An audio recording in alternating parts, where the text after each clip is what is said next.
আজকে আরেকটা ভিডিও শুরু করছি। আগের ভিডিওতে আমি বলেছিলাম যে আমি ইতিহাস পড়তে ভালোবাসি এবং পড়াশোনা করতে ভালোবাসি।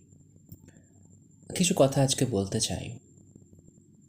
তা হলো, আমি দেখেছি ছোটবেলা থেকেই যে মানুষের ইতিহাসের প্রতি একটা অবহেলা রয়েছে। আমি জানি না তারা এই বিষয়টাকে কেন এতটা অবহেলা করে। আমি এটাও অনেককে বলতে শুনেছি যে অনেক নাকি মুখস্থ করতে হয়। আমি জানি না যে তারা কেন এরকম বলে, কারণ আমি জীবনে কখনো মুখস্থ করিনি, ইতিহাস তো করিনি। আবার এটাও বলতে শুনেছি যে বিজ্ঞান ভিত্তিক যেসব বিষয় আছে, যেমন ফিজিক্স, কেমিস্ট্রি, ম্যাথামেটিক্স ইত্যাদি, সেই বিষয়গুলোতে নাকি কনসেপ্ট লাগে, অর্থাৎ ধারণা দিয়ে তাকে সেগুলোকে পড়তে হয়।